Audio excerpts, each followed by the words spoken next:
Greetings, everyone, and welcome to the Produce Buzzers podcast. We are so happy you have joined us today, and I think you will be too after the show is over, because you will learn a lot about fresh fruits and vegetables, how to select and store them, how to prepare and cook them, and surprising facts about their history and origin.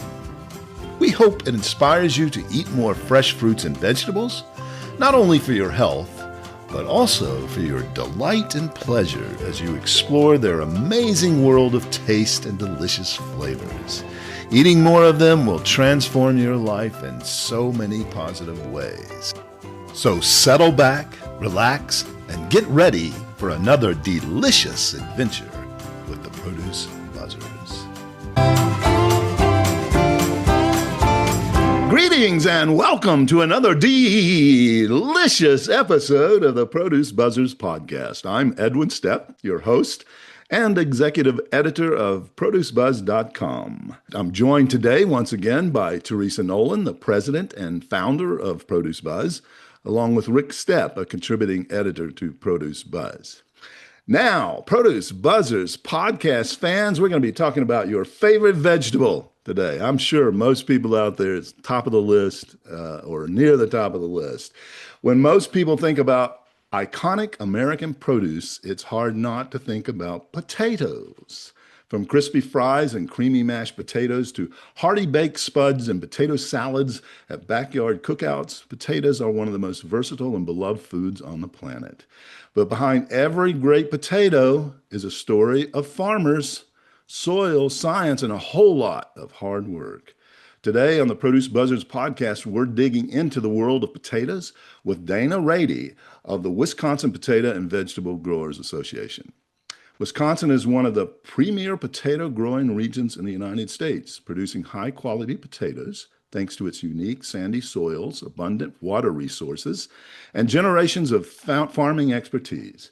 Dana works closely with growers across the state, helping promote Wisconsin potatoes and supporting the farmers who produce them.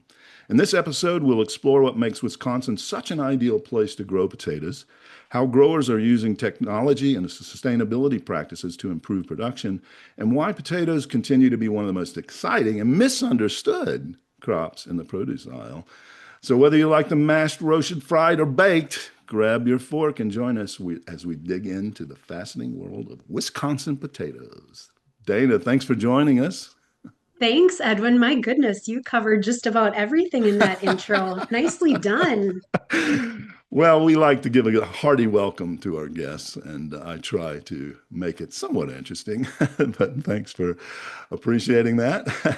We're going to dive deep into Wisconsin potatoes in a minute, but first, I want to hear about you, Dana. What is your background? How did you come to work for the Wisconsin farmers? Well, it's ironic you ask because I actually do not have an ag background. My background is in broadcast journalism. And before taking the job here, I was a reporter on TV. I was attracted to this job when I saw it because I saw a lot of leadership opportunities with it, a lot of growth, a lot of ability to learn about something that I didn't know about.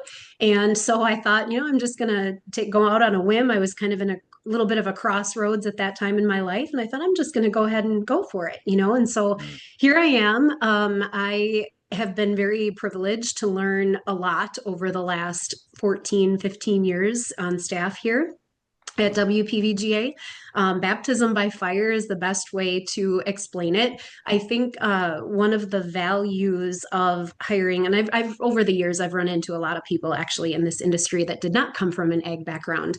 And we've all kind of visited a little bit and shared things back and forth. And I think one of the advantages is that we do come into an industry with a consumer related perspective and a different perspective. And so I think that especially when you're promoting to consumers, that can be extremely valuable about what someone from the outside looking in looks for when they look for produce and having a better understanding of buying local and all the things that go along with that. And so it's a great industry to work for. And you already mentioned it, we are America's favorite vegetable. And so there's a lot of benefits that go along with that. Yeah, great. Are you a Wisconsin native? I am. Yeah, Yes, I am. Yep. We fantastic. currently reside in northern Wisconsin, in a town called Rhinelander, but our office is based out of Antigo, Wisconsin, which is the heart of our seed producing region in the Mm, state. And so we represent about 100 growers in the state that produce potatoes. I mentioned earlier that our assessment, so anybody that grows more than 5 acres of potatoes has to pay assessments into the Wisconsin Potato and Vegetable Growers oh, Association okay. by law, and that's 8 cents a hundredweight. Potatoes are measured in hundredweight, and so for every hundredweight that's sold, they pay 8 cents in, and then we use that money to distribute between all the boards and committees that fall under WPVGA's purview. Right. Promotions is one of them.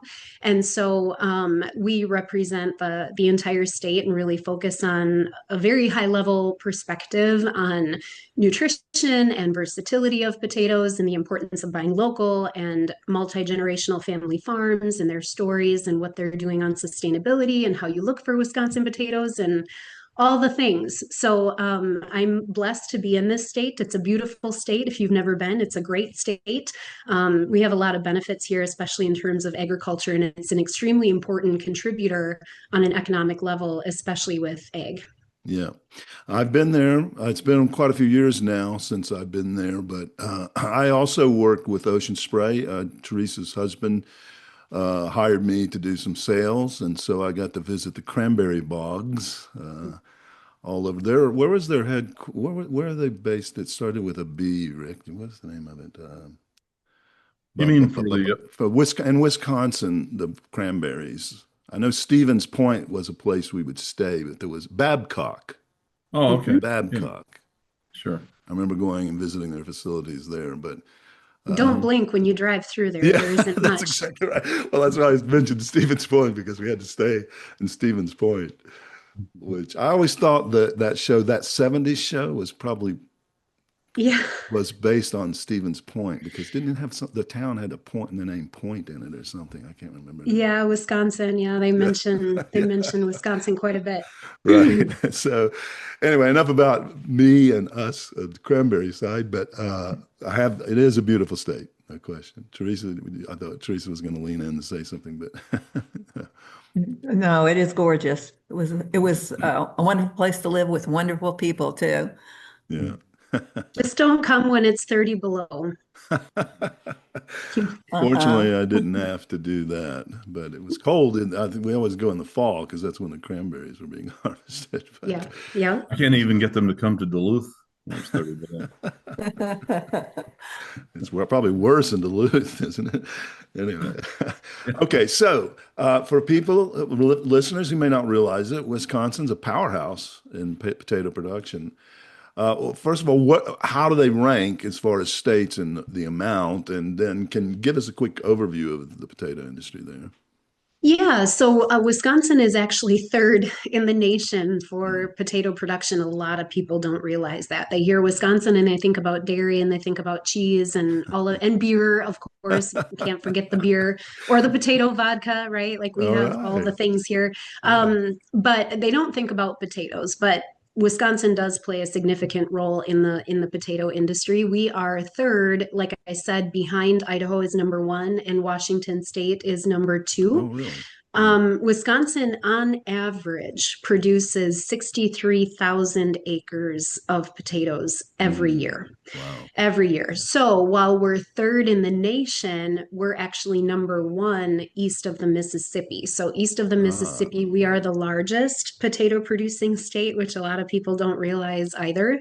So the Midwest is really our buy local market. And then we have transportation hubs through Chicago, through Indianapolis, can go all the way down to Florida, down to Texas. So it just depends on the need and where the customer base is. But this is our area right here in the Midwest. yeah. Right. Wow. That's impressive.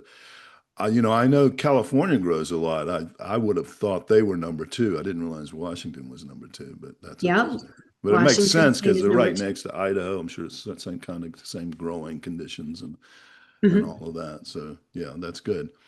So what makes Wisconsin such an ideal place to grow potatoes? It really comes down to, I mean, geographic region plays a role in that, but it really comes down to our soils. It comes down to our climate. It comes down to those factors. We have loose, sandy soil, which is really conducive to drainage. And potatoes also love the climate here, the temperature. We have cool, moderate climates, hot days, cool evenings in the summer, longer summer days. Potatoes also respond really well to a quick spring, so the quick warm up this time of year when things are fluctuating a little bit. These are all conditions that are beneficial for preventing rot and allowing for a successful harvest in the fall.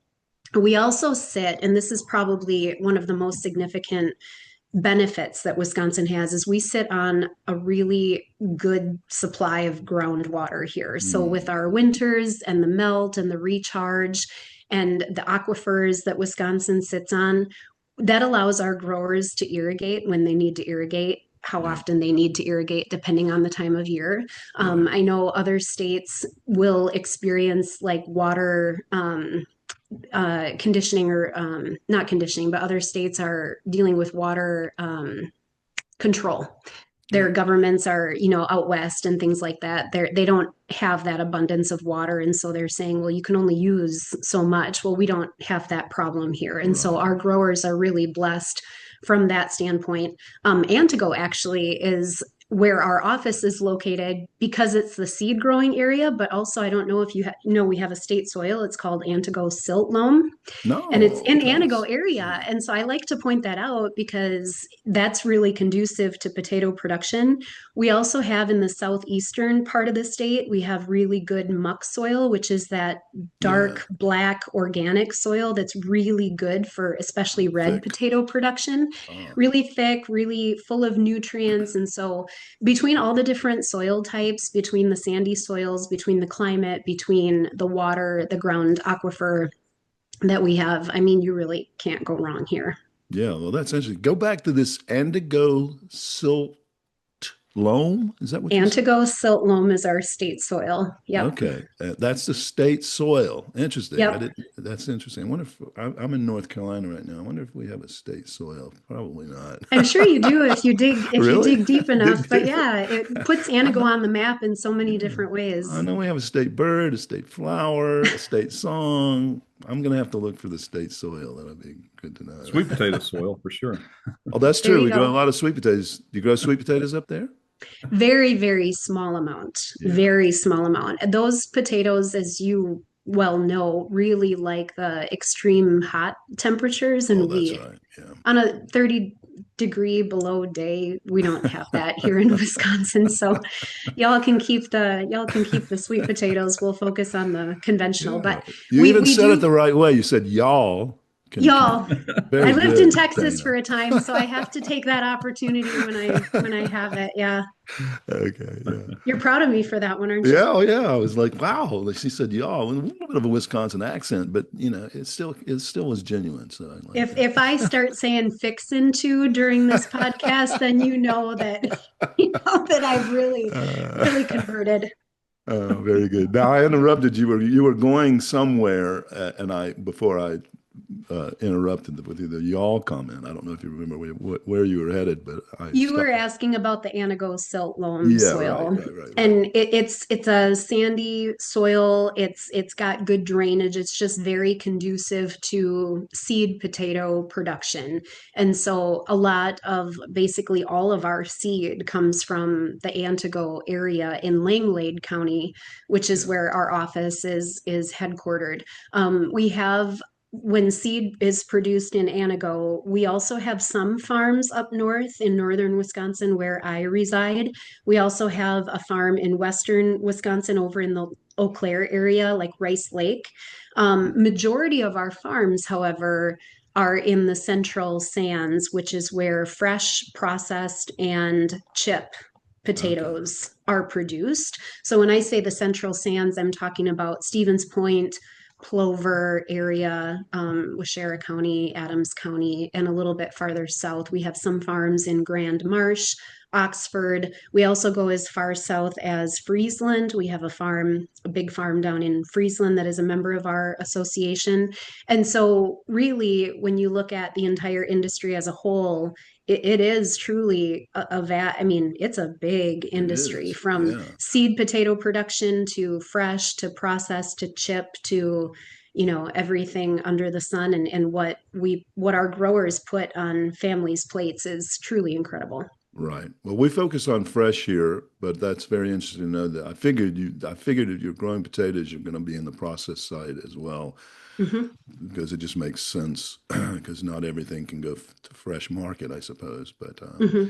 so let's talk about Doesn't since Jackson's Chips have a processing facility in Wisconsin? I'm pretty sure he told us that when we yeah, interviewed I think you're Jackson. right. Do you know the Jackson's chip? I do. Yeah, I Yeah. do. And we've had conversations with them in the past. I'm not sure what percentage of their potatoes come from Wisconsin versus others. I haven't had that Yeah. conversation with them, but I am a fan of their product and their avocado and coconut oil. And Yeah. yeah, We had it's a them good on the group. pod. We had them on the podcast. Megan Okay. and Scott. I just slipped their last name, just slipped out of my mind, but Megan and Scott. And that was a really heartwarming, touching story about how they Hmm. got started. Their son had this disease, rare disease, and they needed to find a way to cook for him to try to help that. And and they got on Shark Tank and got money from Shark Tank. So it was really a great story. So Very anyway, cool. now you talked about seed potatoes. I don't know if I've had that in my questions, but maybe we can educate our listeners, if you can, about that process. Now I know you can take a potato and just put it in the ground and it'll sprout, but you actually go from seed sometimes as well. Tell us about that process if you can. Well, I say seed potatoes because that's how you talk about it in the industry. But Okay. really, yes, you can take a potato and put it in the ground. The thing is that in Wisconsin, we have a seed certification program. So what that does is it ensures the high quality, disease-free potatoes that go into the ground and ensure that that quality is going to be retained throughout the growing season. Because Yeah. these are going to retail stores and such, we have to make sure that the quality stays where it is. And so we're very blessed to work with a robust research team at UW-Madison and throughout the state that work with our growers on farm plans with the seed certification program and throughout the growing processes. We'll talk about sustainability a little bit later, just to ensure that that quality stays as high as possible for the potatoes that are going to market or to chips or to fries for process, right? We have Yeah. to make sure that they stay high quality and disease free. And so with the seed certification program, when you take the potatoes that go through the program, growers actually cut the potatoes into smaller segments Oh, and plant those in the ground okay. because that's what contributes to the yield. So by cutting the seed, you ensure more tubers produce underneath the soil, and that helps with yield for when the crop is mature and before harvest.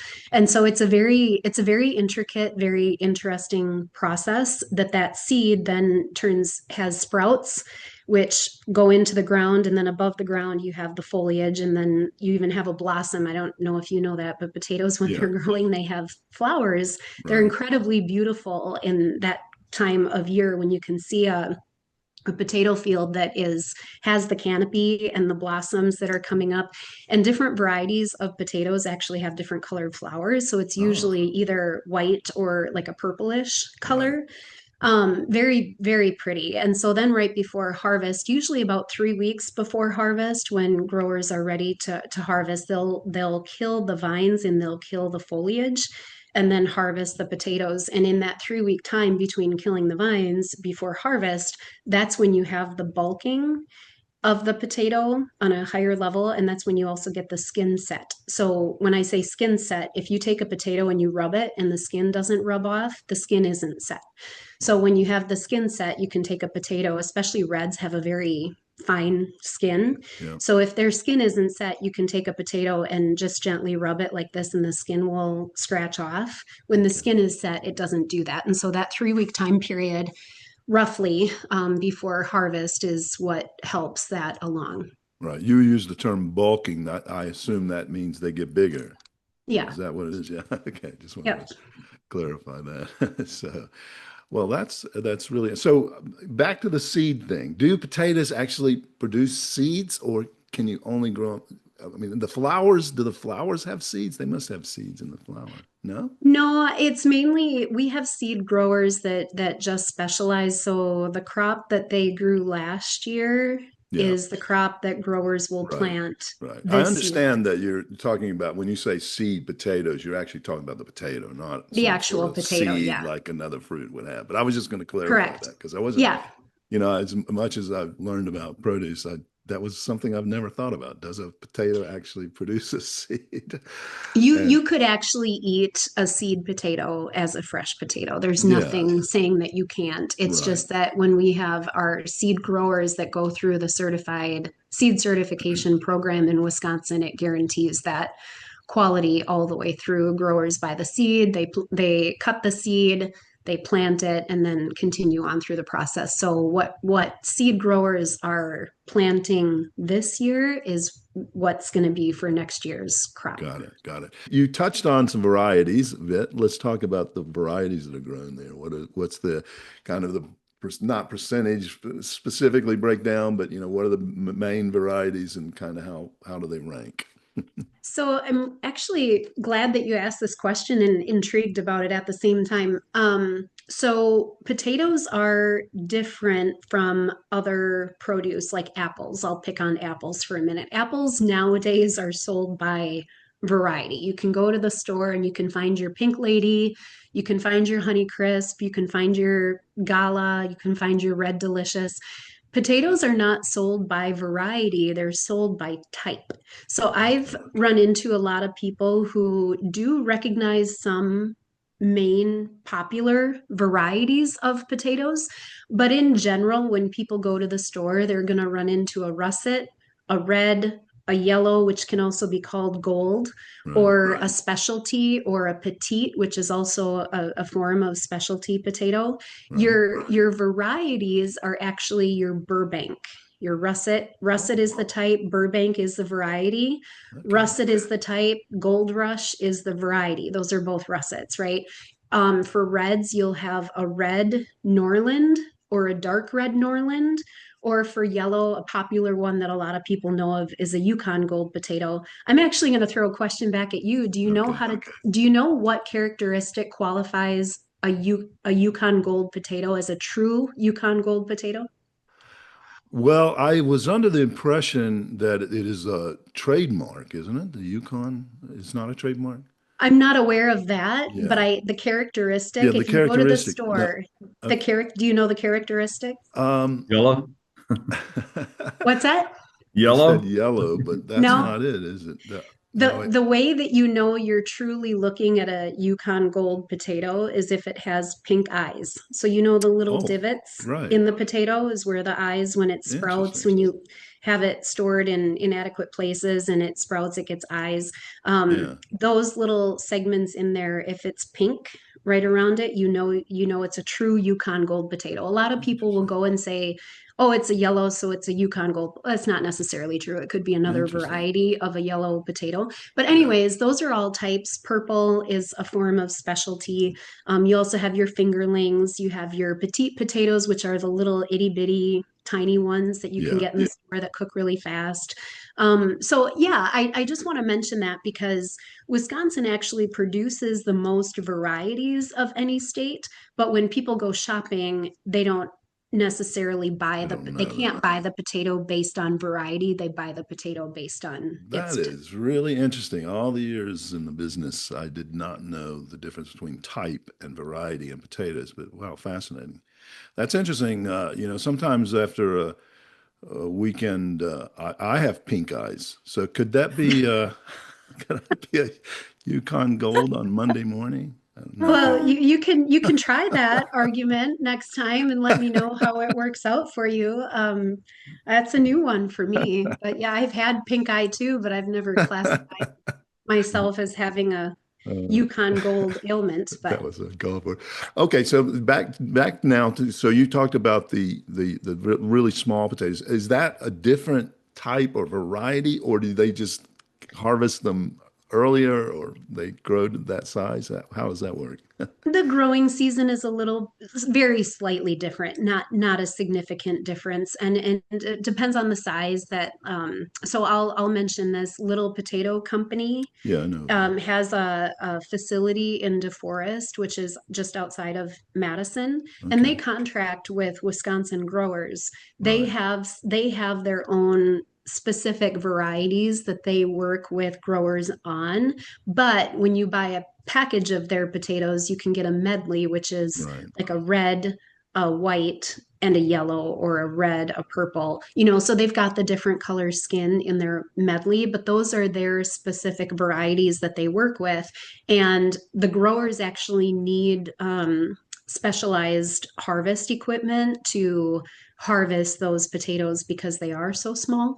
So when those are harvested really depends on the growing season, of course, as always, and the size that they are at the time of maturation or maturity. But yes, those potatoes are specific varieties to that Okay, company. right. Otherwise, companies like Frito-Lay too will work with growers on their specific varieties that they want for their chips, and those will have numbers more than a name. Yeah, interesting. Yeah, I just always thought, oh, they're just smaller ones. They're, maybe like on a fruit tree, the size is different. You get all for a range of sizes. So, oh, they're just picking up the little ones, but it's the same plant. There's bigger ones, but that's not the case. It sounds like. No, Yeah, no. interesting. Very interesting. Yeah. You've given us a lot of new information here. I thought I knew a lot more about potatoes, but I'm learning. Let's talk about the growing season there. We've touched on it a bit. You've mentioned they plant the seed potatoes, but what is this? Can you take us through, and briefly, how the season progresses? Yes. We are just getting into the planting season. We still have snow on the ground. We're actually supposed to get more snow Mm, tonight and into the weekend. But usually, depending on the time of year, end of March for sure into April, unless Mother Nature really throws us a curveball. But usually that March, April, May is the planting season. And it's interesting because in Wisconsin, planting starts in the southern part of the state yeah. and then eventually works its way north. So Antigo isn't necessarily planting in April. They're going to be a little bit later in the season. And then similarly with harvest. So the growing season then progresses from April. Planting is in April, May. June, July is the growing season. And then early harvest on early varieties like reds, for example, is Right. the end of July. Yeah. It give or take a couple of weeks, again, depending on Mother Nature and what she gives us each year. But then it goes from reds harvested at the end of July, then moves into yellows maybe a week or two later, depending on the maturity of the crop, and then it moves into russets. So usually we're harvesting through October ish. It's rare for us to go into November. We don't necessarily, and it's always a fine line too, because in Wisconsin, about that time of year, it could be rain, it could be snow, it could be frost, it could be, so it just kind of depends on, again, on the weather and the climate that time of year. But usually we're harvesting from the end of July all the way through mid-October. Yeah. Sounds like what they used to say in Massachusetts about the weather. So if you don't like the weather, wait a minute. Yes. Did they say that in Welcome. You Wisconsin? did. You did. Yes. So that has a lot of impact on when you can do things, but it's pretty much, it's not too far out of whack most years, I hope. No, not too bad. Yeah. Let's talk a bit about the sustainability and what your farmers are doing there to ensure sustainability, because we know we have a lot of farmers on here and they are the first stewards of the land and have been, and they understand they have to protect their land for future generations. But so talk to us about what the Wisconsin farmers are doing in that realm. Sustainability is such a broad term, Yeah, that's true. such a broad term, and Yeah, it's even expanded to have multiple terms affiliated with it, like regenerative ag is a right. buzzword now, and you name it, right? And I think depending on who you're talking to, they will probably answer this question in different ways. So let me provide a little bit of an overview, if I may. Right. Yeah, With all the please. different facets of sustainability, we talk about it in terms of social, economic, and environmental, Great. because all of them are extremely important when it comes to feeding families. For example, on the economic side, growers work very hard to ensure that they have a sustainable business. If they're not in business, you don't eat, right?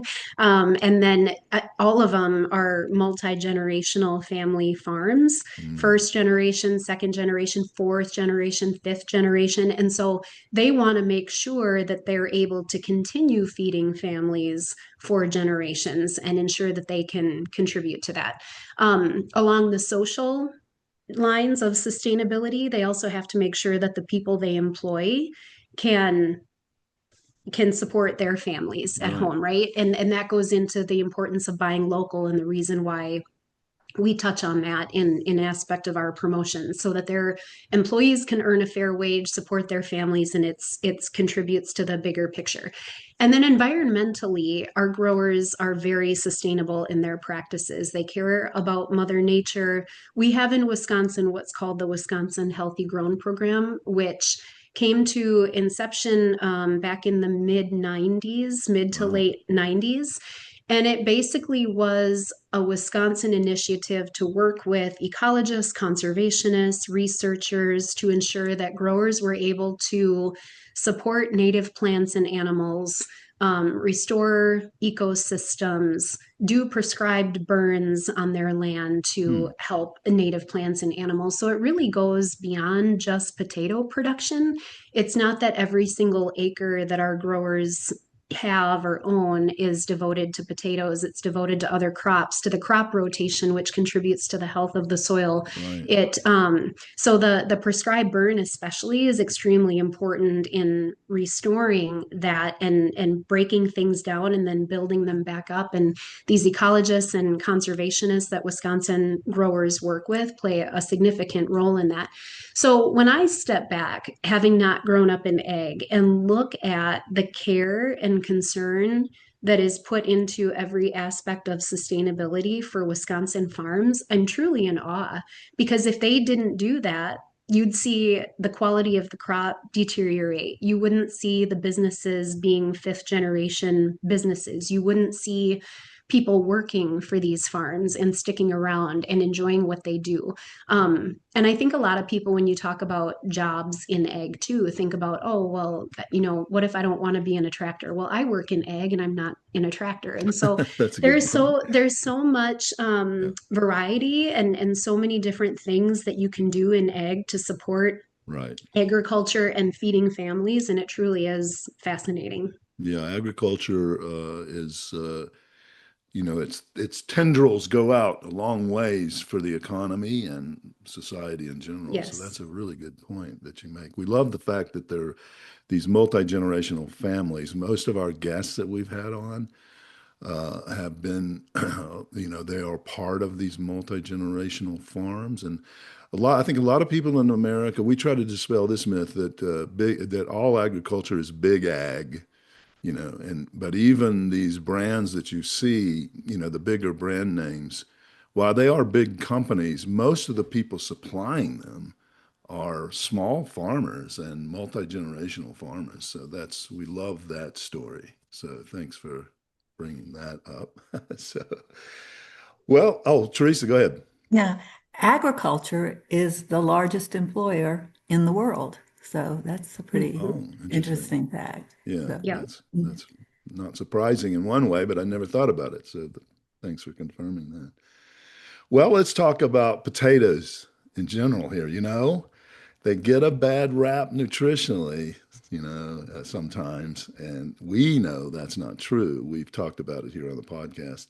What are some of the biggest misconception about the nutritional value of potatoes? And tell us what the real story is. I think a lot of this, and I'm so glad we're talking about this because I think a lot of it comes down to education, which is the reason that we're talking about this, right? Yeah. I've heard a lot of people over the years, even before getting in this industry, oh, you have to stay away from potatoes because they're a carbohydrate. That's not a lie, but what I will say is potatoes have complex carbohydrates. So, with the nutritional value of potatoes, they have 110 calories. They are gluten free, they're sodium free, they're cholesterol free, they're extremely high in potassium. They have more potassium than a banana. So, when you put the high potassium combined with the low sodium, it's actually good for your heart. It's a heart healthy vegetable. And the fact that they are a complex carbohydrate makes them be able to be classified as a whole food. Right. So when you look at whole foods, complex carbohydrates versus simple carbohydrates, your body metabolizes complex carbohydrates slower. So you feel fuller longer than when you eat a simple carb. So it's how you prepare the potato that changes the nutritional value. Right. I am all about butter, sour cream, Me too. cheese, all the things on my baked potato. Yeah. If I have specific health goals that I'm trying to reach, that probably isn't in my best interest to eat a potato like that Right. every single day, Yeah. right? So I like to feature the unique ways of preparing potatoes that can also fit in with your health goals that are also very easy. I mean, let's be honest, who has time Yeah. nowadays, right? Everybody's on the go. And I think another misconception is I can't eat potatoes because they take too long. Right. I can give you a ton of recipes that can be done in 30 minutes or less. And also, if you eat the little petite potatoes, like sometimes when I'm really in a rush, Yeah. all it takes is throwing them in the microwave for a little bit, throwing some Right. olive oil on it, salt, pepper, maybe a little lemon juice. And I know friends that have done that when they're running a marathon. They'll keep Oh. them in their pocket, and then that's instead of the goo Wow. or whatever, that's what they Yeah. use to fulfill their energy, to keep their energy high when they're running. Right. So, what through the research that's been done, especially in recent years, and this has been a big part of our promotional programming, if you will, the last few years, is how potatoes power performance. So because they are such a naturally nutritious vegetable, you should eat them before you exercise. While you're exercising, especially if you're running, it's a good thing to eat. Long distance. And then after you're done exercising, it helps your body replenish the nutrients that you exhausted through your exercise. So not only do they give you the energy that you need, they keep you feeling fuller longer. Their nutrients can replenish your body after an exercise. There is a phrase that says potatoes provide the most nutrients per penny.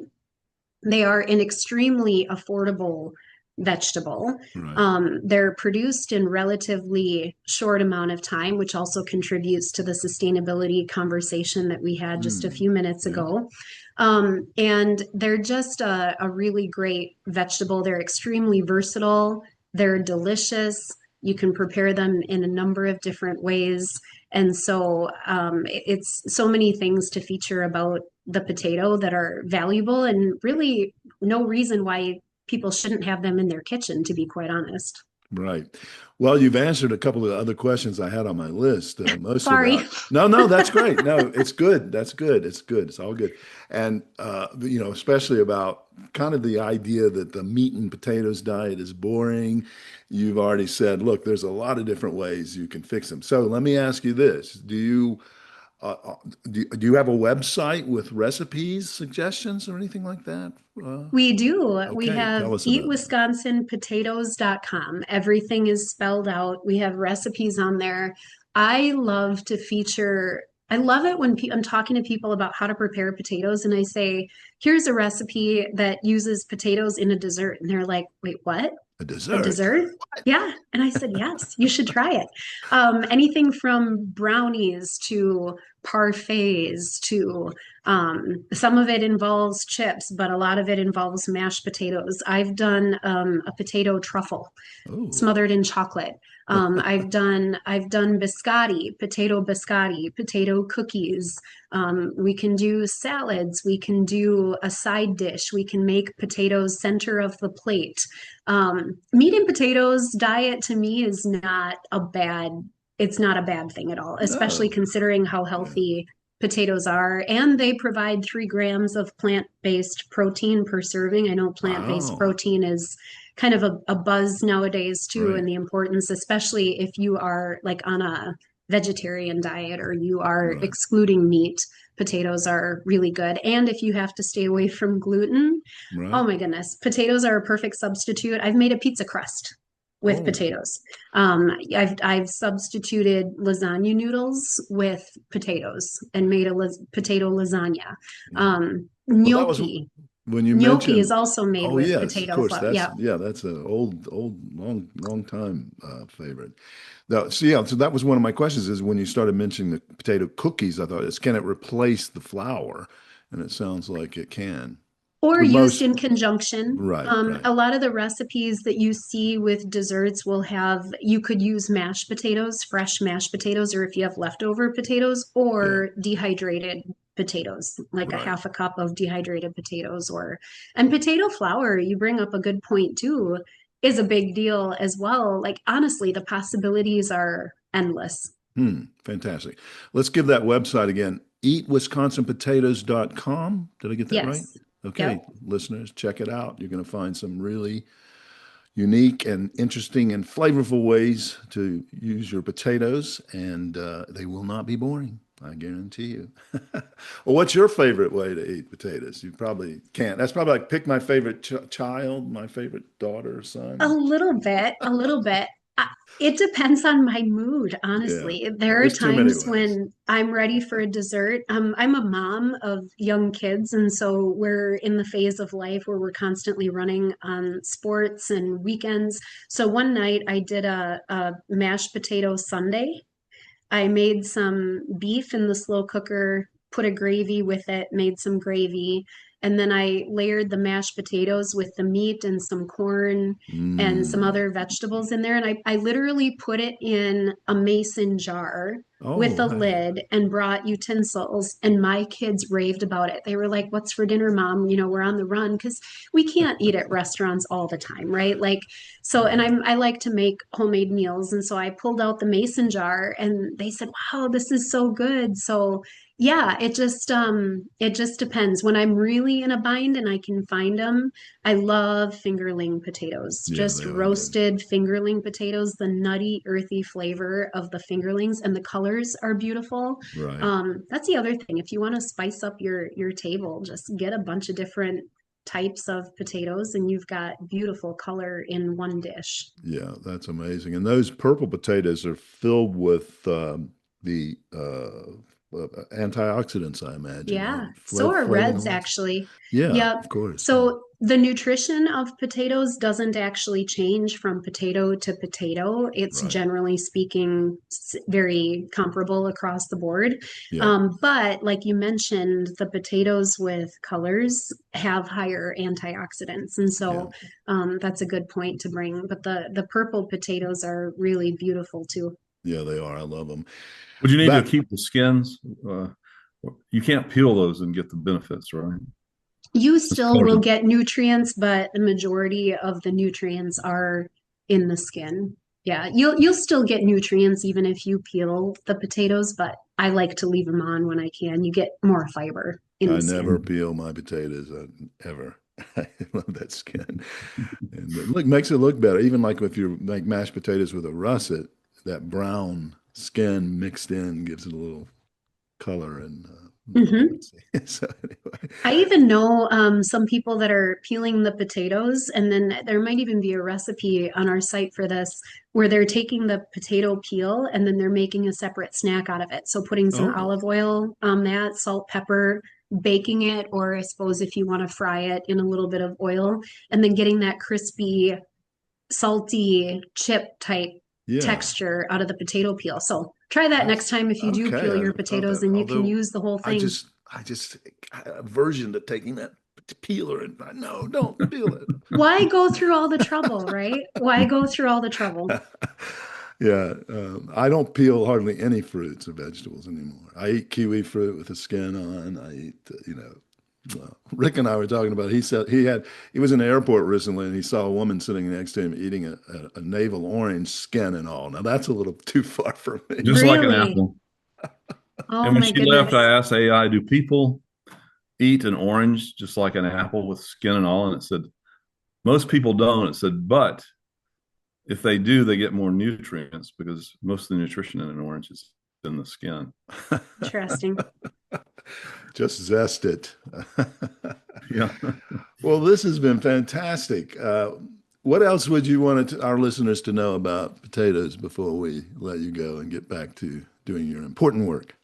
If you are in the Midwest, look for Wisconsin potatoes. Support the growers in this area. Support it. If you are in Washington State, buy Washington State potatoes. If you're in Colorado, buy Colorado potatoes. If you're in Wisconsin, buy Wisconsin potatoes. And especially if you're in the Midwest, it's an extremely versatile vegetable. It's an extremely healthy vegetable. There's no reason that you shouldn't have it in your kitchen. And when you're in an area and you do support buying local, you're supporting so much more than just what you see in the grocery store. You're supporting livelihood, you're supporting jobs, you're supporting a healthy economy for your area. And you're taking home, this is the other important point, you're taking home that food that had to travel less miles Right. to get to your plate, which makes it a fresher product than food that had to travel more Right. miles to get And to your plate. environmentally So, more sound. So that's good. Well, that's fantastic. Great closing message there from you, Dana. Thank you so much. We're going to let you go, but there's one thing I didn't tell Joelle or Micah about that you have to go through as a guest on our show. uh-oh, what's that? And it's painful. It's a Oh, ritual. painful. It's very painful. So here's the story. Teresa loves puns, and every episode she brings a pun to the show to share with us. And they're really bad. That's the painful part. The puns are so bad. So usually it's in the form of a question, and we try to guess what the punny answer is. So, so that's usually how it goes. And then, we try to guess what it is, and we punish our guests and our listeners with these terrible puns. So you got to Let's sit chip through it. away at it. All right, Chip. Oh, that was good. Look at that. Oh, wow. Very good. Yeah, so we call this segment Home Grown. I think Dana's going to do well with this. Okay, Teresa, what is our homegrown of the day?